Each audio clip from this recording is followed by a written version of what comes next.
पिछले दिनों लेह हिंसा और दंगों के कारण खबरों में रहा। क्या आप जानते हैं कि उसकी एक बड़ी वजह क्या है?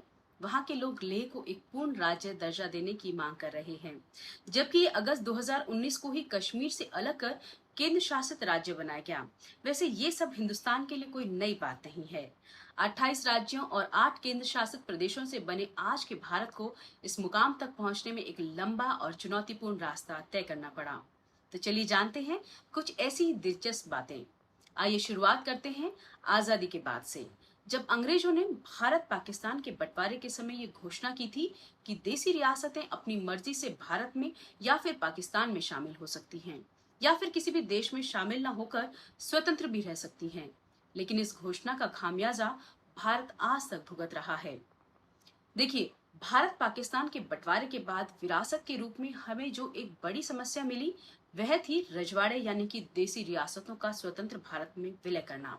आजादी से पहले भारत दो भागों में बटा हुआ था, एक ब्रिटिश भारत और दूसरा देसी राज्य।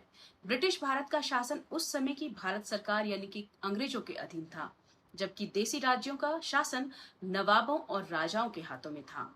ये देसी रियासतें भारतीय स्वतंत्रता आंदोलन से भी हमेशा अलग ही रहीं, और आजादी के बाद भारत के निर्माण में देसी रियासतों के लिए व्यवस्था करना संविधान निर्माताओं के लिए हमेशा सिरदर्द बना रहा।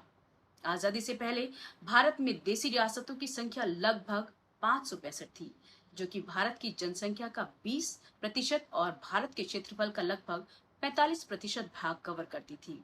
इसलिए इतनी बड़ी जनसंख्या और क्षेत्रफल को भारत से अलग नहीं किया जा सकता था, और ऐसी स्थिति में तो बिल्कुल भी नहीं जब अधिकतर रियासतें भारत के आंतरिक हिस्सों में मौजूद थीं। जहां कश्मीर, हैदराबाद और मैसूर जैसे देसी राज्य के यूरोपीय राज्यों से भी बड़े थे, वहीं इनका भारत में मिलने को तैयार न होना हमारी कानून व्यवस्था के लिए बेहद खतरनाक था।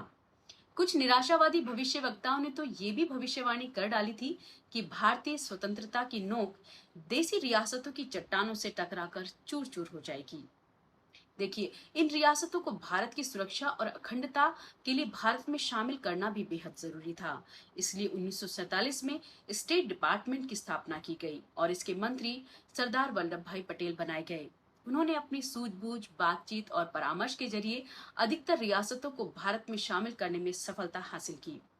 मणिपुर, जूनागढ़, हैदराबाद और कश्मीर जैसी रियासतों को शामिल करना बहुत मुश्किल था, क्योंकि इन्होंने भारत में शामिल होने के लिए मना कर दिया था।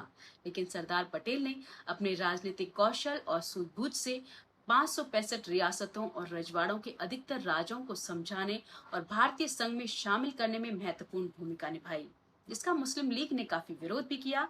लेकिन सभी रियासतों का भारत में शामिल करने में सरदार पटेल की इस असाधारण उपलब्धि का हिंदुस्तान हमेशा ऋणी रहेगा। आजादी के बाद भारत के राज्यों और केंद्र शासित प्रदेशों के बनने की और बातों को जानेंगे मेरे अगले वीडियो में। तब तक अपना और अपनों का ख्याल रखिए। जय हिंद।